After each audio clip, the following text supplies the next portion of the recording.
नमस्कार प्यारे बच्चों, कैसे हैं आप सब लोग। कैसा रहा आपका हिंदी का ओरल टेस्ट? बहुत अच्छा था। हमारा गूगल मीट पर बच्चों, बहुत से बच्चे तो अच्छी तैयारी के साथ कक्षा में आए, है ना, ऑनलाइन कक्षा में आए, और बहुत से बच्चों ने तैयारी पूरी तरह से नहीं की थी, है ना। तो हमें पूरा रिजल्ट चाहिए 100%, है ना। तो इसके लिए क्या करना है, आप लोगों को पूरी तैयारी करनी है। देखिए बच्चों, जब भी आपको कोई भी पाठ पढ़ाती हूँ, उस पाठ को आप घर में अवश्य पढ़ें। सिर्फ वीडियो में देखने से या सुनने से ही बात नहीं बनेगी। आपको स्वयं से भी पाठ को पढ़ना होगा। अपने आप बैठ करके आप पूरा पाठ पढ़ेंगे तो आपको और अच्छी तरह से समझ में आएगा। ठीक है, आप ये तो आप समझ ही गए हैं कि मैम सिर्फ अभ्यास कार्य से आपसे प्रश्न नहीं पूछेंगी। किताब के अंदर से, पाठ के अंदर से भी आपको प्रश्न पूछे जाएंगे, जैसे कि आप कल के ऑरल एग्जाम से समझ गए होंगे, है ना।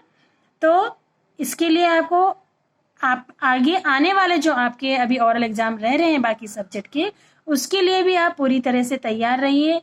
अच्छे से किताब पढ़िए, अपना पूरा पाठ अच्छे से पढ़िए। हो सकता है कि पाठ के अंदर से ही प्रश्न बने हुए होंगे, तो अभ्यास कार्य में से प्रश्नों को याद करने से बात नहीं बनेगी, वो तो याद करनी ही है, साथ साथ में आपको अपना पाठ भी अच्छे से पढ़ना है। तो चलिए, मैं उम्मीद करती हूँ कि जब हमारा दूसरा ओरल टेस्ट होगा हिंदी का, तो उसमें बच्चे अच्छी तैयारी के साथ आएंगे। तो चलिए बच्चों, हम सालिम अली पाठ के प्रश्न उत्तर कुछ मैंने करवा दिए थे, लॉन्ग क्वेश्चन आंसर्स रह गए थे, उन्हें लेकर मैं आज प्रस्तुत हुई हूँ।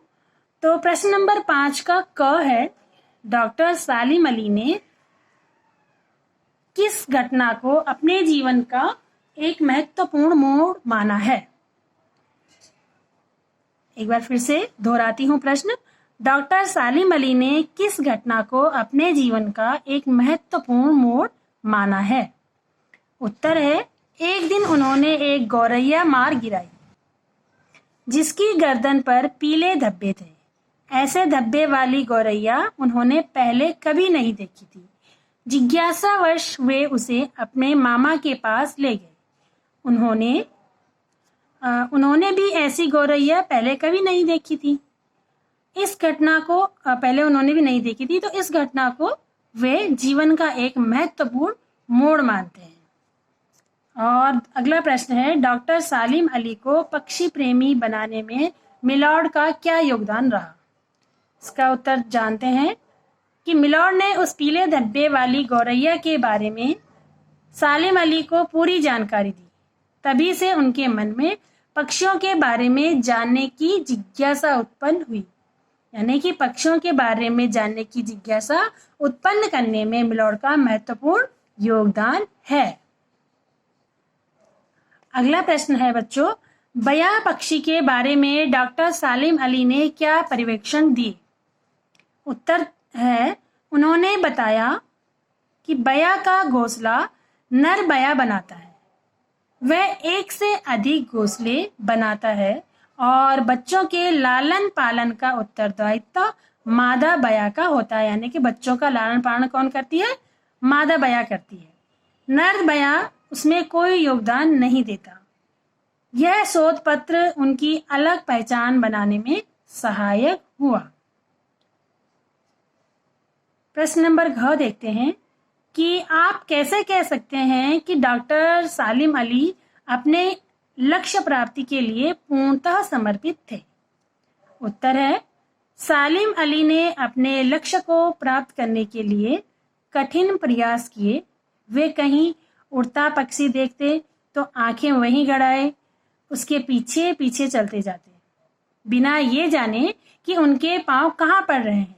यानी उन्हें अपना कोई होश नहीं होता था, सिर्फ उनकी नजर लक्ष्य पर रहती थी। बच्चों, आपने एक कहानी सुनी होगी कि जब द्रौपदी का स्वयंवर हो रहा था, तो उस समय एक शर्त रखी हुई थी कि जो मछली की आंख को भेदेगा उसी के साथ द्रौपदी का विवाह होगा, है ना। तो ये कहानी मैं आपको इसलिए सुना रही हूँ कि इसमें लक्ष्य पर किस तरह से नजर होनी चाहिए उस पर बात कही गई है। तो उसमें क्या था कि सभी जो राजा थे वो हार गए। वो मछली की आंख को नहीं भेद पाए। मछली की आंख कैसे भेदनी थी? नीचे क्या था? तेल की कढ़ाई थी और ऊपर मछली को लटका रखा था, ठीक है। लेकिन मछली की तरफ नहीं देखना, नीचे परछाई में मछली को देखना है और उसकी आंख पर निशाना लगाना है, ऊपर मछली की आंख को भेदना था, ऐसे करना था। तो अर्जुन ने क्या किया, और लोगों को क्या दिख रही थी? पूरी मछली दिख रही थी, है ना, तेल में नीचे पूरी मछली दिखाई दे रही थी, ठीक है। लेकिन अर्जुन को सिर्फ मछली की आंख दिखाई दे रही थी जिसको उसने भेदना था। सिर्फ मछली की आंख पर उसका निशाना था और उसने पूरे फोकस के साथ मछली की आंख पर तीर मारा और वो तीर सही जगह लग गया, यानी अपने लक्ष्य को प्राप्त हो गया।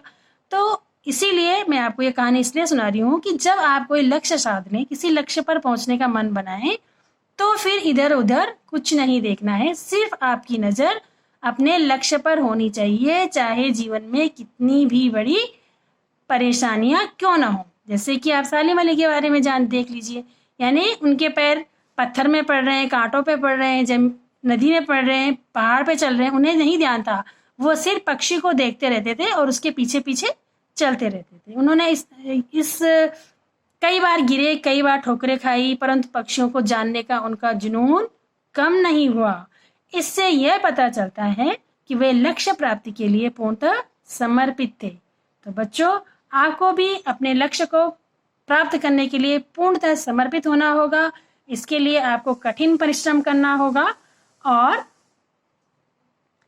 कठिन परिश्रम और बहुत मेहनत, बहुत प्रयास करने होंगे अपने लक्ष्य को प्राप्त करने के लिए।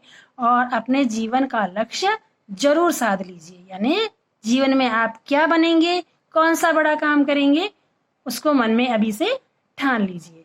जब आपको लक्ष्य दिख जाएगा तो आप उसको प्राप्त करने के लिए फिर दिन रात एक कर सकते हैं।